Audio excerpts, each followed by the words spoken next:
Now a man named Lazarus was sick.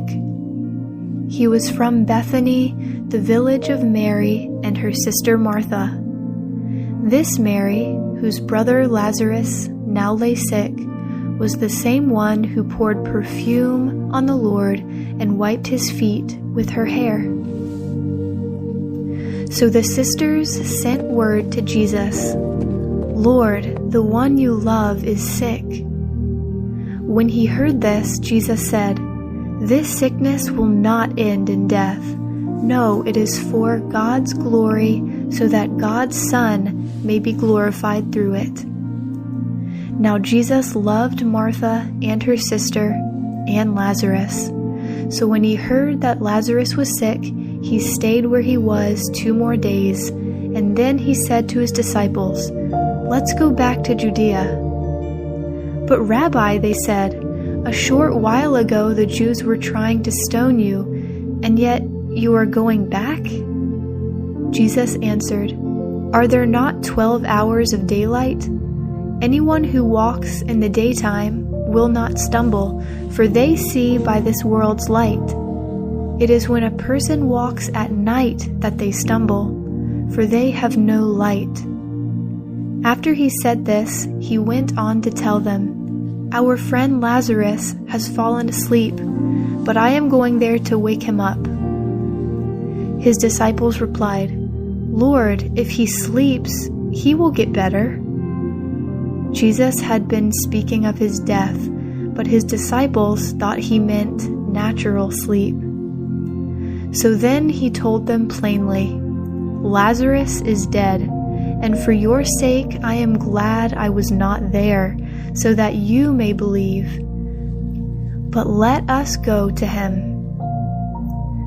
Then Thomas, also known as Didymus, said to the rest of the disciples, "Let us also go, that we may die with him." On his arrival, Jesus found that Lazarus had already been put in the tomb for 4 days. Now Bethany was less than 2 miles from Jerusalem, and many Jews had come to Martha and Mary to comfort them in the loss of their brother. When Martha heard that Jesus was coming, she went out to meet him, but Mary stayed at home.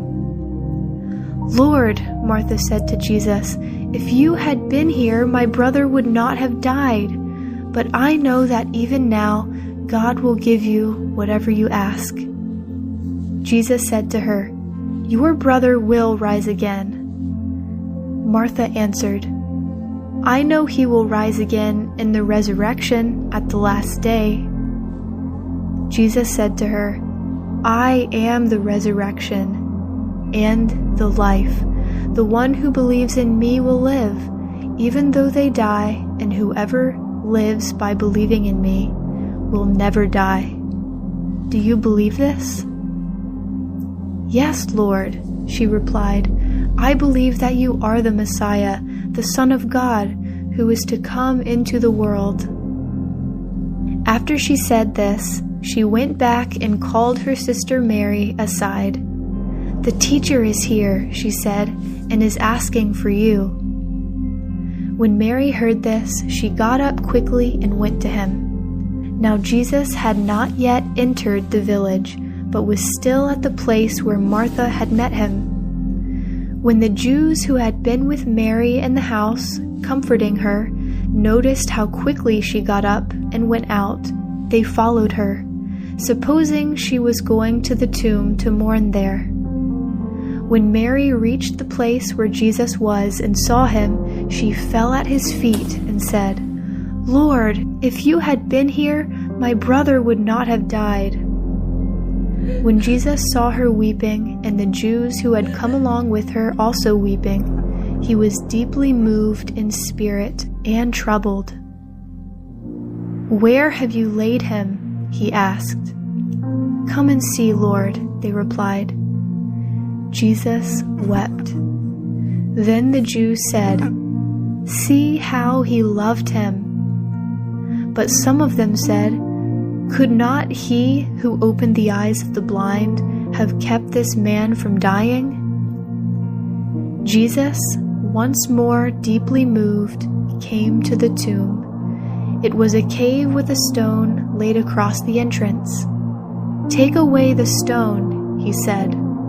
"But Lord," said Martha, the sister of the dead man, "by this time there is a bad odor, for he has been there 4 days."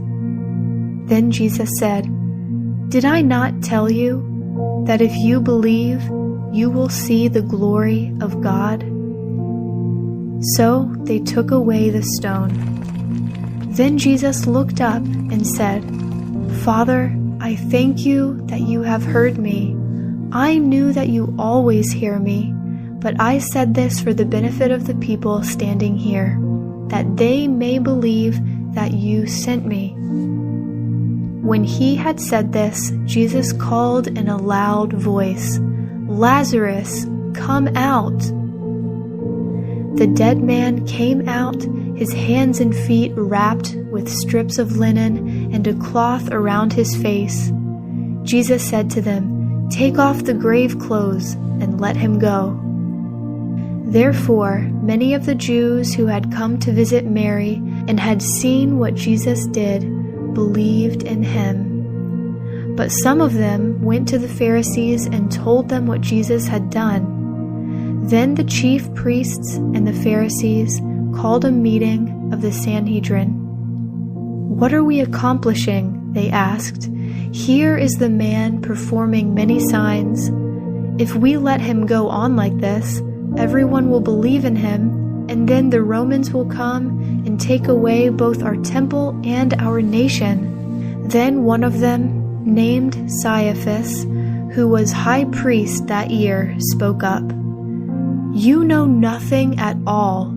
You do not realize that it is better for you that one man die for the people than the whole nation perish."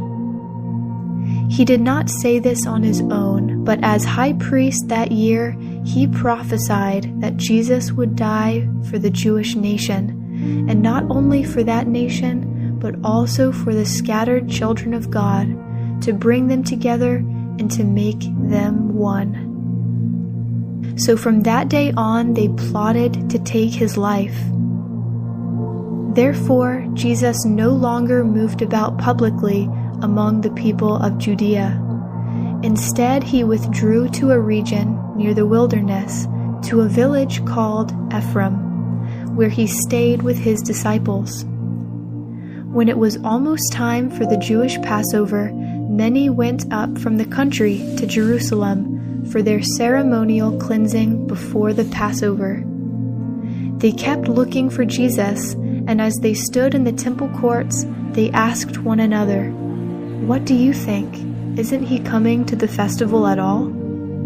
But the chief priests and the Pharisees had given orders that anyone who found out where Jesus was should report it so that they might arrest him.